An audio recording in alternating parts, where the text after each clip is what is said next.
Did you mean to name the server cluster Eat My Bonus? That's what legal's IT liaison asked me at 3:42 p.m. on Friday, as she hovered over my shoulder holding a compliance audit checklist in one hand and a half-eaten protein bar in the other. I didn't answer. I was too busy staring at the email I'd just received from Payroll, subject: adjustment delay.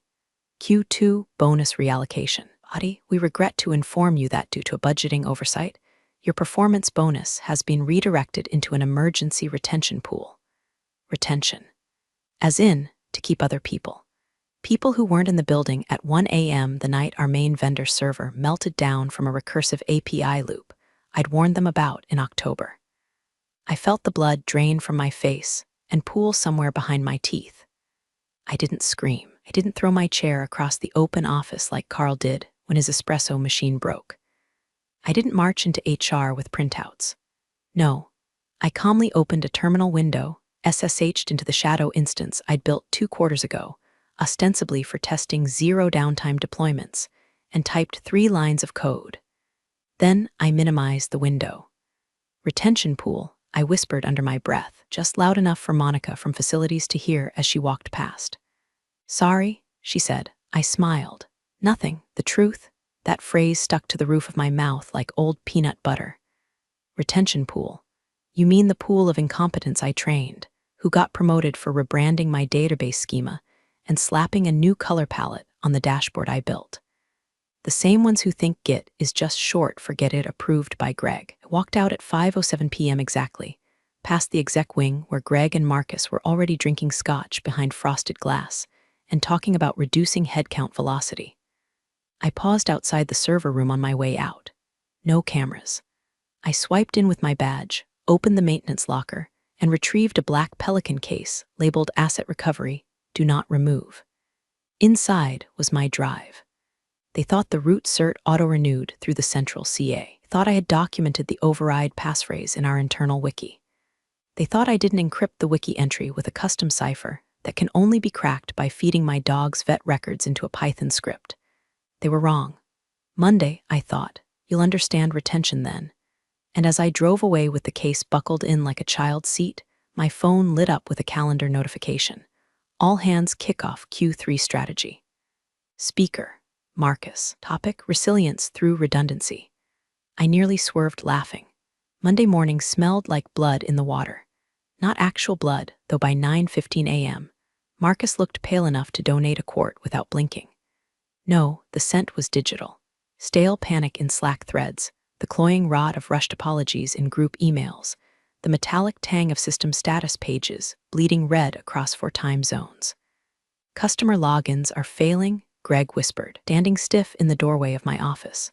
Correction, former office.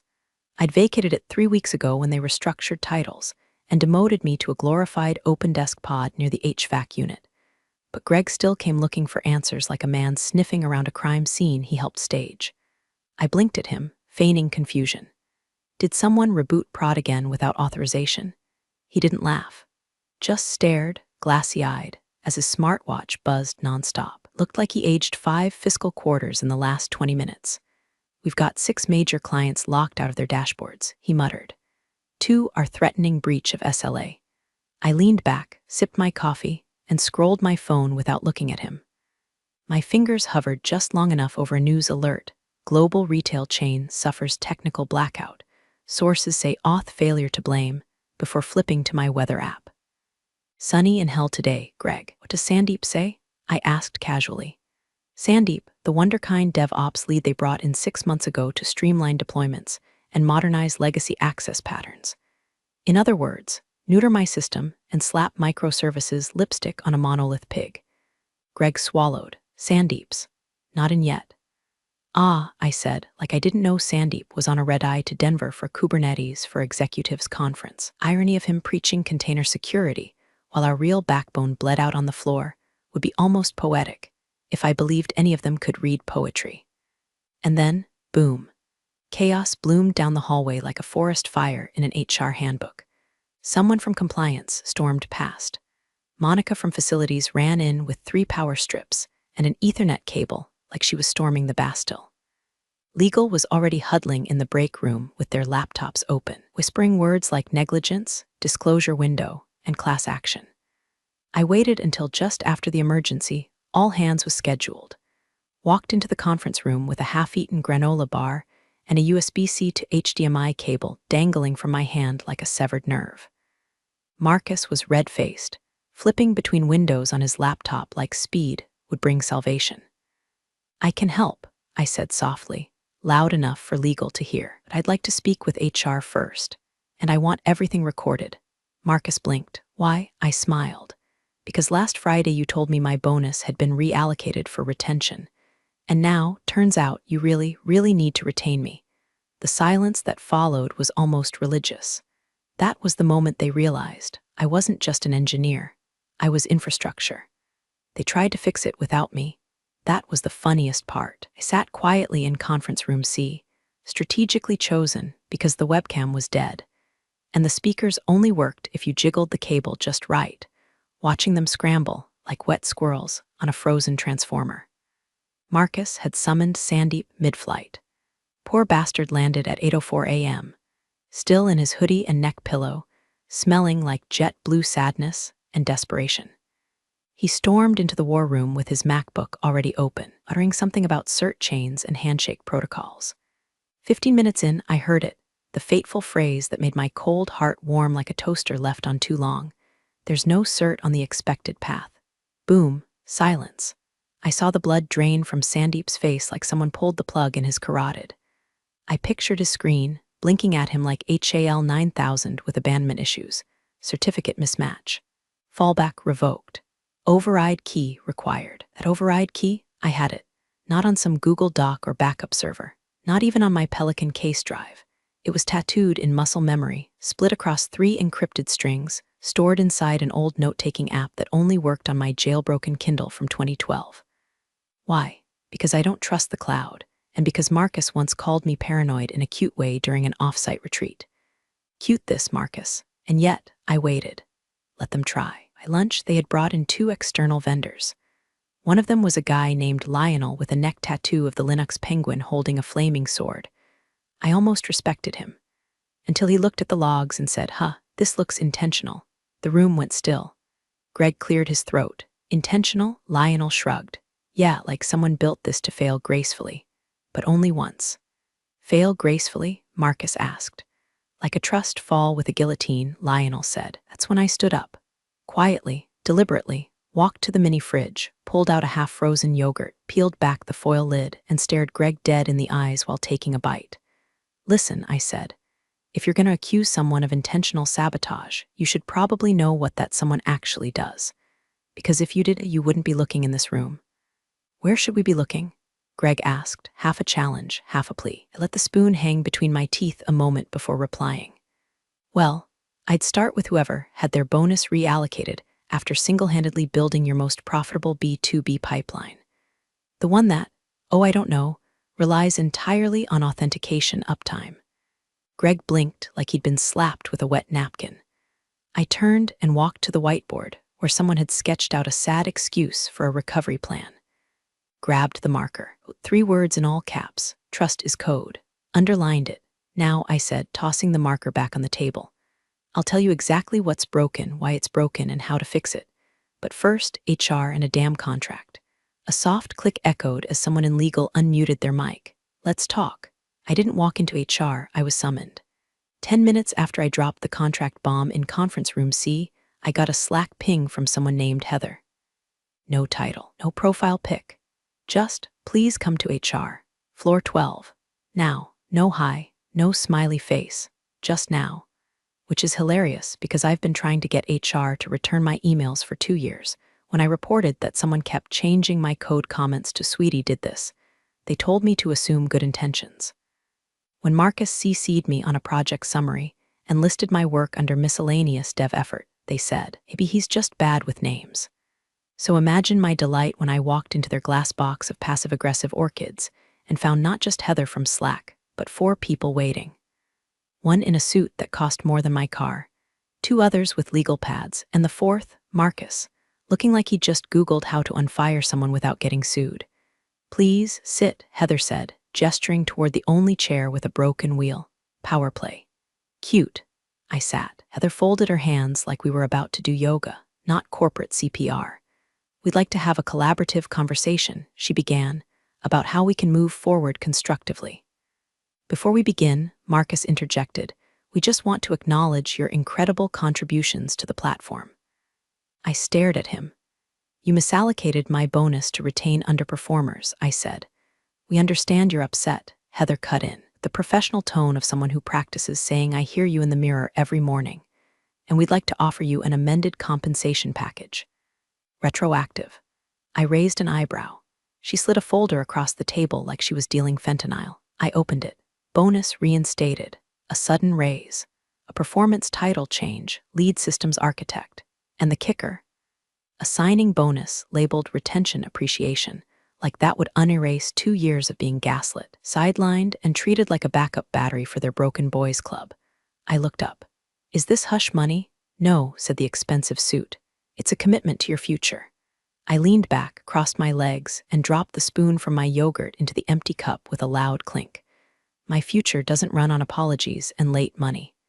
Marcus tried to smile. We just really need your help right now. And why is that? I asked. Because your CTO doesn't know how certificate pinning works.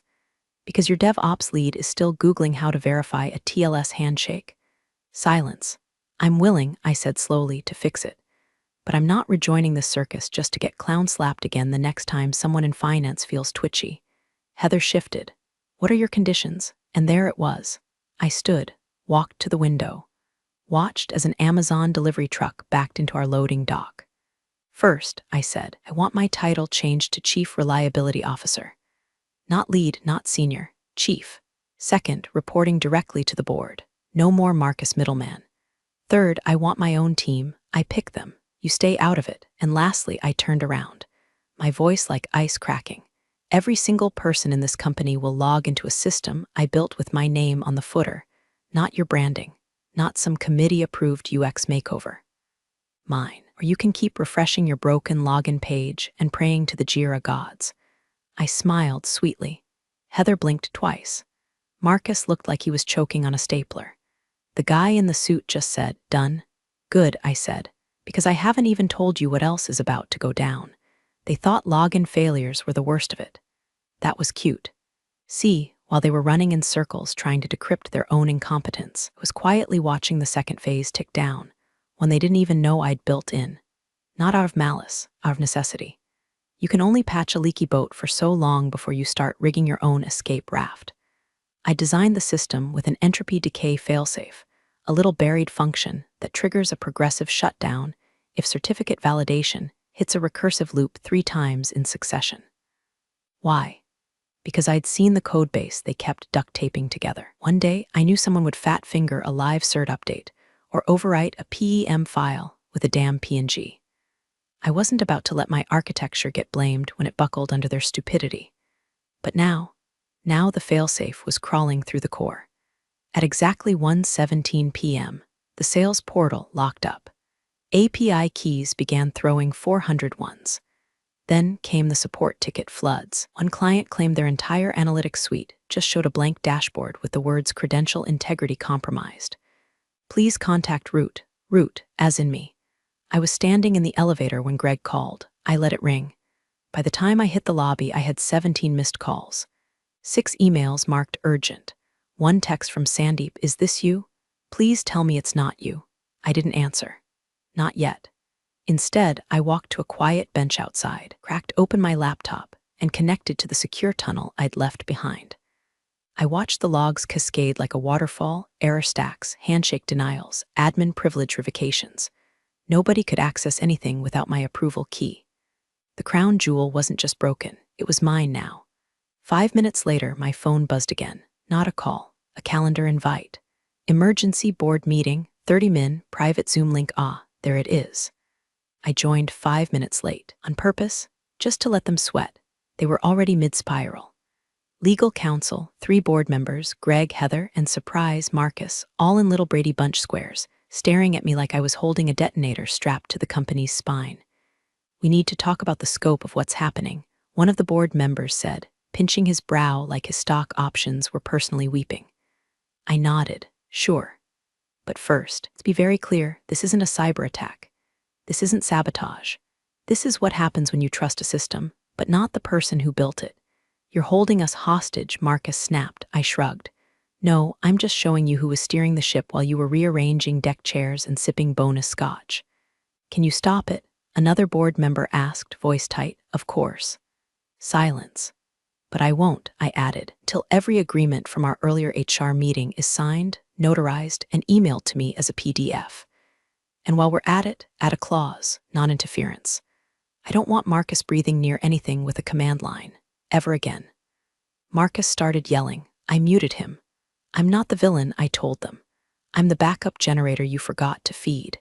And now you're in the dark, I smiled. Better hurry, because if we hit phase 3, the vendor side token rot kicks in. Greg paled. What's that? Ask your DevOps team, I said. Oh wait, never mind. They just lost access too. Then I ended the call. And for the first time in 3 years, I felt alive. The documents came through 6 minutes later. PDFs, clean, initialed, time-stamped. I skimmed the file on my cracked Kindle Fire just to savor the irony. Same company that once told me we couldn't justify a new monitor had now just greenlit a compensation package the size of a mid-tier yacht. And still, I wasn't done. See, what they didn't understand, what they never understood, is that when you treat someone like a tool, don't be surprised when they start acting like automation. I walked into the server room alone. No security escort. No Sandeep in the background trying to peek over my shoulder. Just me, keycard they never deactivated, and the quiet hum of a network praying for forgiveness. I sat at the console, plugged in my drive, and waited. My screen lit up with what I called the glass room, an interface only I had seen, built in my spare time, not documented, not backed up. A one-way kill switch or salvation protocol, depending on how you treated me. I hovered my finger over the button labeled Restore, paused, then clicked Show Them. Tab opened automatically. The company's internal dashboard flickered, then loaded something new, a page labeled Truth.txt. It went live across every executive display, every manager's tablet, every boardroom wall-mounted TV. Inside, a timeline, names, timestamps, chat excerpts, screenshots, the real audit trail, Marcus approving a budget reallocation labeled Diversion, Q2 bonus pool, Greg's Slack messages, she'll stay. She always does. Memo draft where someone suggested pushing me out post-migration, once my code was documented enough for interns. And at the end, a line of Python code. If loyalty to system and betrayal by people raise exception, they forgot who built the house. Below it, one final note from me. This isn't revenge. This is documentation with consequences. Then I restored the system. Logins blinked back online like Lazarus with a password manager. API keys revalidated. Clients exhaled. But inside the company, an inferno.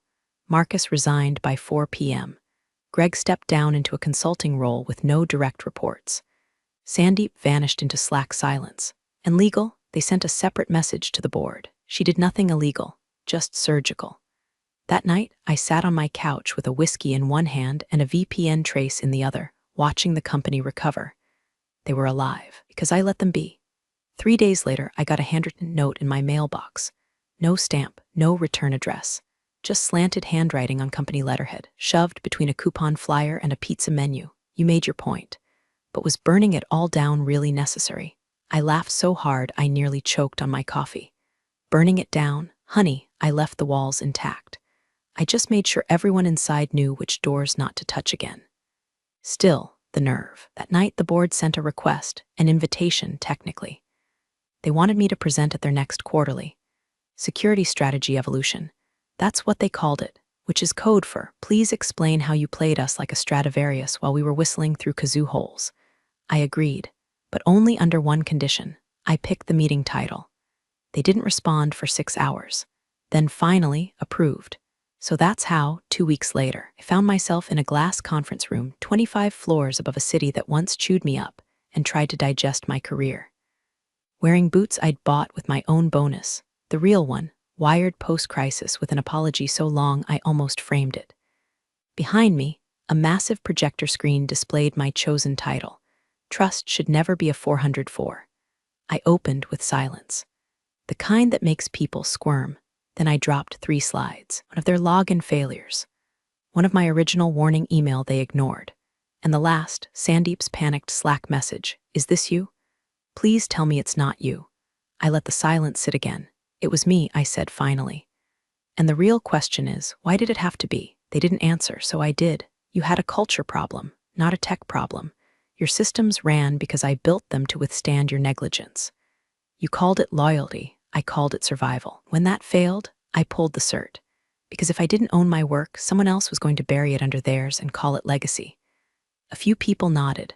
One took notes furiously. Greg just stared at his hands like they held all the regret in the world. Then I dropped the final slide. "Next time, build with the right people and keep them." I closed my laptop, stood up, meeting over. But one person followed me out. She was new, board adjacent. Young but sharp, with a presence like static before a storm. "You ever think about leaving?" she asked. I paused. "You offering something?" She handed me a card, simple, elegant. One line, CTO, Ghostline Systems. "We don't let our architects disappear," she said. "We let them build." I stared at the card, then at her, and smiled. Because now they really didn't know what was coming next. The following Monday, I didn't show up to work. Not because I quit. I hadn't said a word. Not an email, not a Slack ping. I just vanished like a ghost in root access, clean, surgical, and untraceable. My badge stopped working at 8:01 a.m. The last commit I pushed was labeled Resilience V1 Final Real Final. Inside it, nothing malicious. Just a perfectly functioning system. Better than before. I didn't need to scorch the earth. I'd already grown something better somewhere else. At 10:32 a.m., Greg sent a just checking in message that sat unread. At 11:04, Marcus tried calling from a new number, maybe thinking I'd blocked the old one. At noon, legal emailed me a friendly reminder that my new contract required 30 days' notice if I intended to leave. Funny, you can't leave something you never really joined. By 3 p.m., someone noticed the footer on the login screen had changed. Just one line of text: "Stability isn't granted. It's engineered." They tried to trace the change. Couldn't. It was hard-coded into a protected layer that only unlocked after 72 hours of uptime. I built it that way, not as a threat, as a signature. A week later, Ghostline Systems announced its new CTO, me. The press release was clean and sharp. Spearheaded one of the most elegant systemic recoveries in recent enterprise memory. We don't poach, we elevate. My old company scrambled to find a replacement. Rumor was they offered a $200K signing bonus and flexible leadership autonomy to some poor sucker from a SAW startup. The guy lasted 4 days. He left citing unrealistic expectations and an eerie feeling. As for me, I walked into Ghostline's glass tower with no fanfare, no politics, just architecture, just trust, and I built, on my terms. No Marcus, no Greg. No miscellaneous dev effort footnotes, just a team that respected what I made because they watched what happened when someone didn't. Sometimes revenge isn't loud. Sometimes it's a login page that never fails again. Sometimes it's a